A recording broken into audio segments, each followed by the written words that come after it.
Remember when Pokemon forced you to make friends to catch 'em all, or to summon a demon?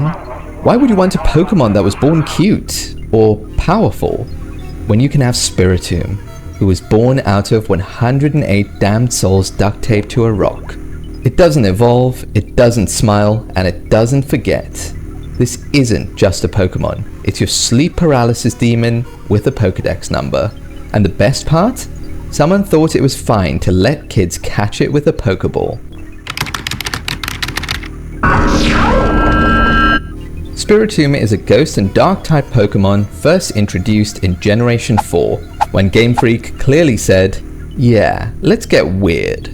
It's known as the Forbidden Pokemon, which is ominous even by Pokedex standards. It's composed of 108 evil spirits bound to a keystone and sealed away for causing mischief. Yeah, because mischief usually gets you locked in a rock for all of eternity. Something doesn't add up. It's somehow not genderless or weightless, despite technically not even having a body. It's just a swirling vortex of purple energy. That's how you know it's evil. Just look at that evil little face. Just a big ball of purple. Looks kinda cute actually. Spiritomb's name is already a warning label, a mix of spirit and tomb. In Japanese, it's called Mikaruge, meaning sealed spirit. Both names basically say, this thing is cursed, don't touch it. A perfect way to get us all to touch it. Visually, Spiritomb looks like someone trapped a haunted hurricane inside a cursed pet rock. The swirling face in the mist aesthetic recalls Hitodama, the glowing soul flames said to drift near graveyards, but instead of one lonely spirit, Spiritomb is an angry cluster, a haunted group chat that never logs off. This isn't a misunderstood ghost. The number 108 is really emphasized with this Pokemon. Other than 108 souls, it's also number 108 in the Sinnoh Pokedex, got 2 base stats at 108, and its keystone weighs exactly 108 kilograms. Spooky, huh? The number 108 is steeped in symbolism.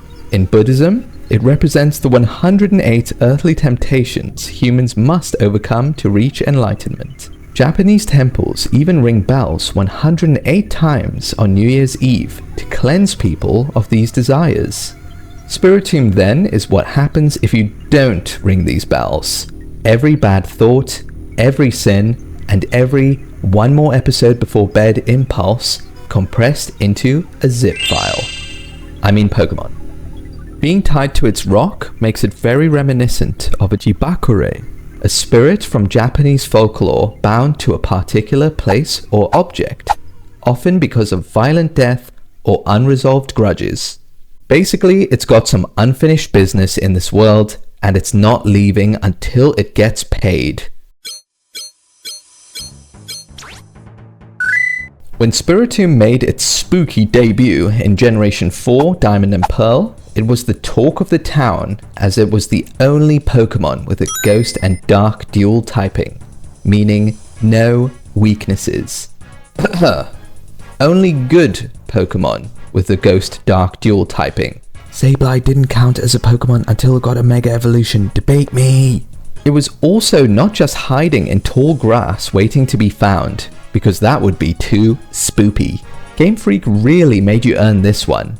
First, you needed the odd keystone, then you had to stick it in the hallowed tower on Route 209. And next, because Pokemon design meetings apparently included a lot of evil laughter, you had to talk to 32 people in the underground. Not NPCs, actual people. In the mid to late 2000s, with DS Local Wireless, it was less catching a Pokemon and more forming a small cult to summon 108 evil spirits, so you can catch them in a ball, in a children's game. Who cares about all this, because I know nobody went through all that hassle to catch the Pokemon. I mean, making 32 friends in real life? Yeah, good one.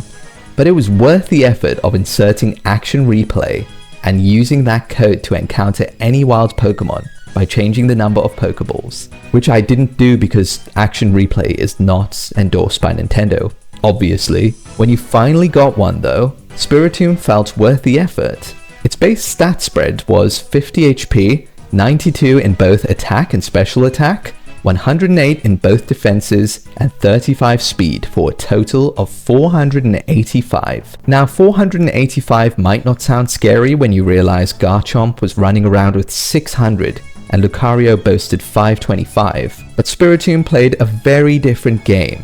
It was stubborn. For the time, that was a respectable stat line for a defensive pivot. It wasn't winning foot races with its base 35 speed, but those 108 in defenses, coupled with no weaknesses, made it bulky, and with equal attack and special attack, it had flexibility to run either physical or special sets. While Garchomp was outspeeding and nuking everything, Spiritomb was that unmovable object sitting in the corner of the battlefield, and the ability to tank almost any hit and deal a fair amount of damage back. A nightmare to glass cannons like a choice-banded Infernape. It could run all kinds of sets, Will-O-Wisp to cripple physical attackers, Pursuit to trap frail psychic types, Sucker Punch for priority mind games, and Pain Split to sustain itself. Spiritomb carved out a niche as a true wall and utility Pokemon. In the main games, Spiritomb's most famous spotlight came with Cynthia. In Diamond, Pearl, and Platinum, Spiritomb was her lead, with a seemingly 100% chance of boosting all of its stats with Silverwind and making you have a bad rest of your day. It was the perfect opener, bulky, hard to knock out, and it set the tone that this champion battle was not going to be your average victory lap. Millions of kids learnt the hard way that you don't just get through Cynthia. In Black and White, you can find her in Undella Town after beating the Pokemon League, and her Spiritomb is on steroids. It's got an even more annoying moveset, including Double Team and Will-O-Wisp. Double Team coupled with pressure is sure to make you rip your hair out. She's also in this location in Black and White too, but with Double Team, Hypnosis, and Dream Eater, so I hope you have fun. In the Champions League tournament, she has a Spiritomb with a more competitive set and a Rocky helmet for good measure. When I say a competitive set, I mean this set is designed to make your life hell by slowly burning you with Will-O-Wisp while wasting your time and PP with Protect, then finishing you off with a priority Sucker Punch. If you do manage to do damage, then think again as it pain splits you and brings you back to square one, but with lower health. After Generation 6 introduced the Fairy type, Spiritomb's unique settling point, its lack of weaknesses, was gone. Suddenly, it had to deal with being weak to something that was seemingly everywhere. Even trash Pokemon that were given the Fairy typing were out there throwing hands, or dazzling gleams, with Spiritomb. And they were probably winning those exchanges, which they had no business doing before, like Wigglytuff. Power creep didn't help either. While Spiritomb's bulk was solid in 2006, later generations produced walls with higher stats and more utility, like good old Toxapex. By Sword and Shield, Spiritomb was relegated to niche roles in lower tiers, still capable of pulling off Sucker Punch shenanigans, but rarely seen, if ever, in top-level play. Competitively, Spiritomb peaked in Generation 4 and 5, functioning as a defensive glue piece, spin blocker, and psychic ghost counter.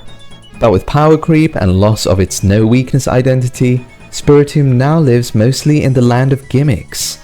Still, if you ever see one on a champion's team, take it seriously. It's a wall for a reason.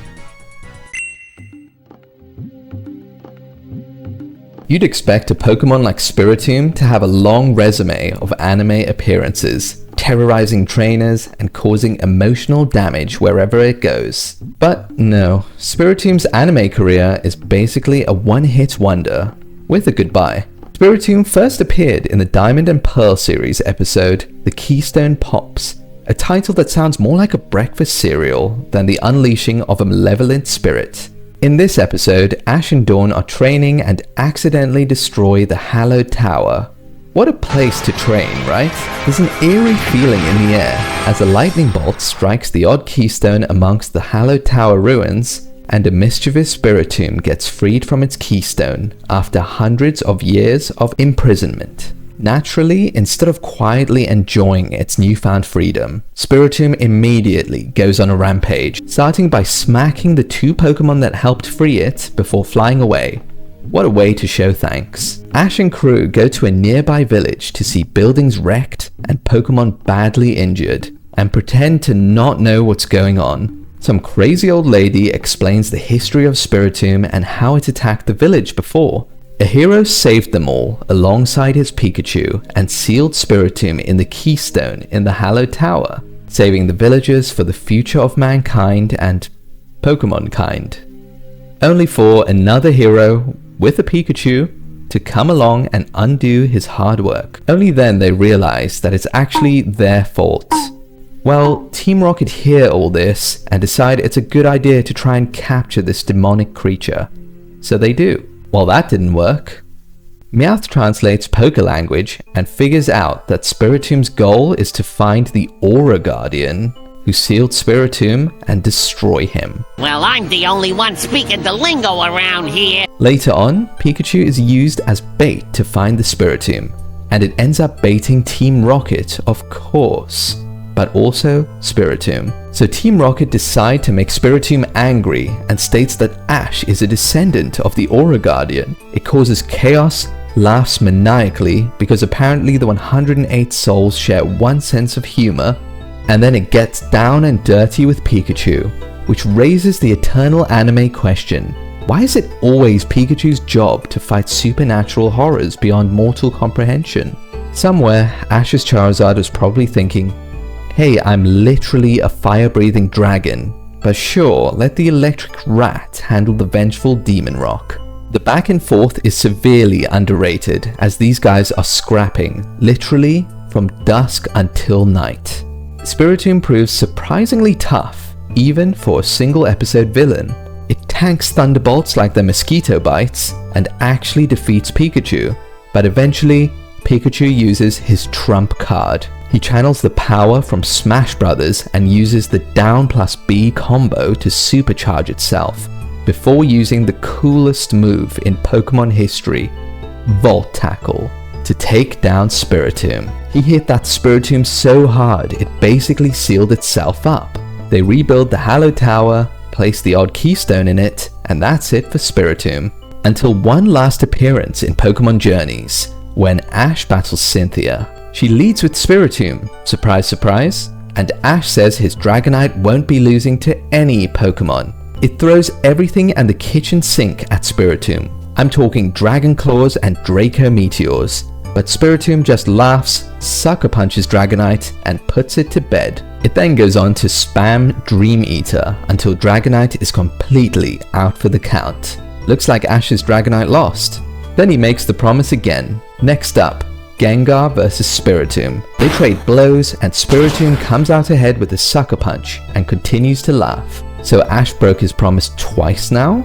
After a few clashes between other Pokemon, Spiritomb faces Pikachu, the real Ghostbuster. Pikachu starts breakdancing while using electricity to form a shield against Spiritomb's hypnosis. Pikachu goes to town on Spiritomb, completely overwhelming it, using Electro Web and finishing it off with an Iron Tail. What Ash didn't know is that Cynthia pulled off a veteran move and sneakily used Destiny Bond, taking Pikachu down with it. So it took out 3 of Ash's champion team. I'm glad they didn't disrespect it, even if it barely played a role in the anime. I think from this performance alone, it played a major role in the anime despite such few appearances.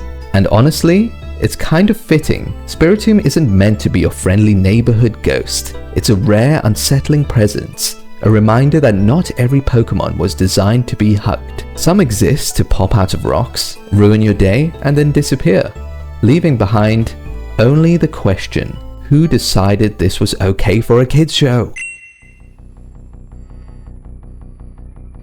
In the Pokemon Adventures manga, Spiritomb is first used by Cynthia to train Platinum before he takes on Eternacity's gym leader Gardenia. A little bit overkill, don't you think? It does some cool psychic tricks like controlling Grottel's Razor Leaf, showing that there are levels to this thing. Its next appearance is in one of the most important battles in the series. Cynthia versus Cyrus. She sends it out versus Cyrus's Honchkrow and swiftly disposes of it with a hefty shockwave that rocks the lands. Cynthia is determined to put an end to Team Galactic by herself. Cyrus goes all out and sends out his ace Pokemon, Weavile.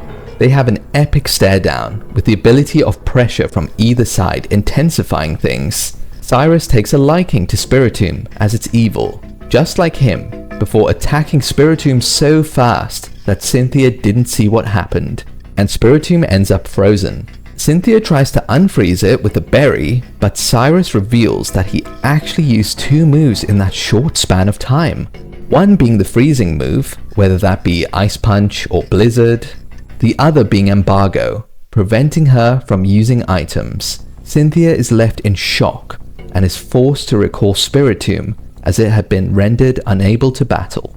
So Spiritomb is not fast, it's not friendly, but it's still somehow marketable as a plush toy, and of course will always be memorable.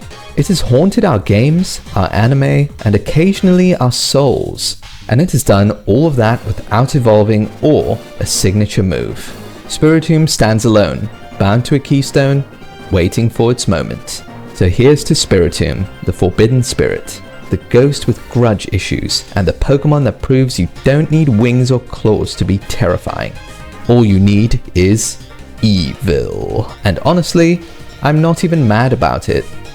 Thanks for watching everyone, please leave a like, subscribe if you haven't, comment which Spiritomb was the coolest or spookiest. Spiritomb during the Ash and Cynthia battle was my personal favorite, as it showed why it is classed as the forbidden Pokemon, having power only a champion could safely control. Let me know what you want to see in the next video, and I'll see you all then.